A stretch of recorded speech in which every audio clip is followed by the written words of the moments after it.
Okay, it's me, Matt. I'm here in Vegas, always in Vegas, stuck in Vegas. I wanted to do a video about, well, two things. One, privacy in the casinos as it relates to recording people, and the other relates to the Golden Knights and their opponents that they'll be playing in the semifinals. First off, when it comes to using cameras, whether you're taking pictures or whether you are recording, taboo inside the casinos. It's always been that way. Today, it's a little bit different because everybody's got smartphones, and these smartphones, they're phones, and they also serve as cameras and recording devices.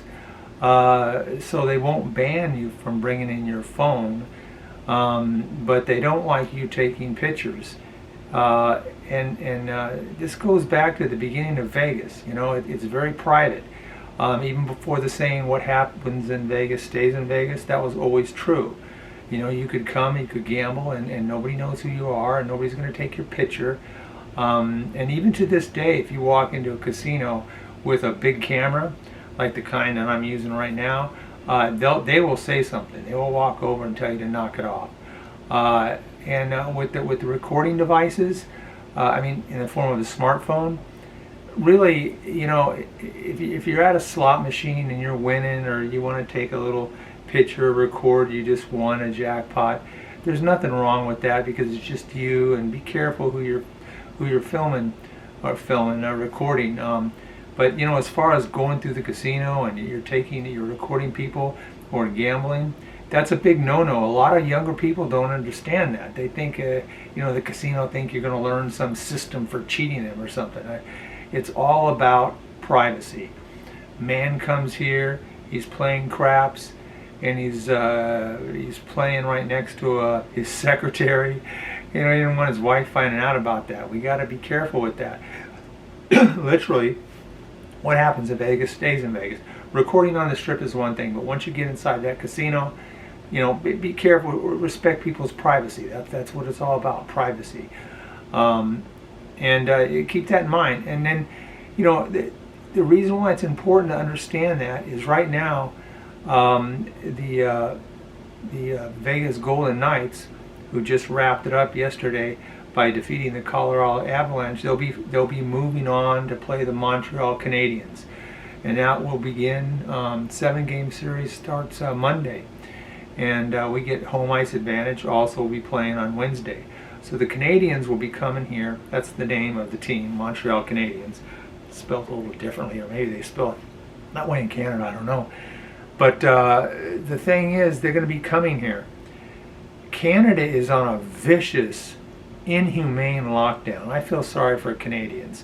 Matter of fact, if you want to go into Canada, there's a 14-day quarantine that you have to pass through. The government has been benevolent, and they have said that the Vegas Golden Knights can just be, it's waived. They go in there when we play Montreal in the third game, starting the third game. They'll just be in a bubble like last year's playoffs. And so they'll be doing that, but the Montreal Canadiens, you know, there's no quarantine. You know, you just come to Vegas. Now they're probably going to have some Ottawa Communist Party members checking in on the Montreal Canadiens and making sure that they stay in their hotel, and they might be recorded. Make sure they're being good Canadians after they've left the Canadian borders. But man, it's inhumane, and this is going to be their first time outside of Canada. First time to have a chance to be free men again. So here's the thing. Keep this in mind. If you go into a casino and you see one of these Montreal Canadian players, if you recognize one of them, and they have broken their little bubble that they're supposed to be in, but we're not recognizing, leave them alone. Don't call them out by name. No pictures that you can put on Twitter. Just either leave them be or buy them a beer. Make sure they're having fun. Buy them a drink. Help them gamble. Teach them how to gamble if they don't know the rules of a game. You could even make sure they understand they could stay up as long as they want, because it's Vegas. We don't have any time you're supposed to be in bed. There's no bedtime in Vegas. So let these players stay out as long as they want. It's cruel, and also being the way they've been treated in their own country. If you even see them walking down the strip, just make sure they're having a good time. Keep them out as late as possible. Maybe they'll be fined a little bit by the team, but we don't care. We want them to have a good time because we here in Vegas are compassionate, and we want these Canadians who are living in inhumane conditions to come here and have a great time. And we want, and just don't report them to the Canadian authorities. Encourage them to have a good time. I personally, if I'm down on the strip and I see, for example, the Montreal goaltender, Carey Price, I'll buy him a shot. I'll buy him 2 shots. I'll buy him the whole bottle if he wants it. I want him to have a good time here in Vegas. And I think we're being good good citizens here in Vegas, and by extending our hand of hospitality, along with compassion for Canadians who are being treated in inhumane ways. Anyway, it's something I had to say. Don't tattle on the Montreal Canadiens in Vegas. That's what I got to say.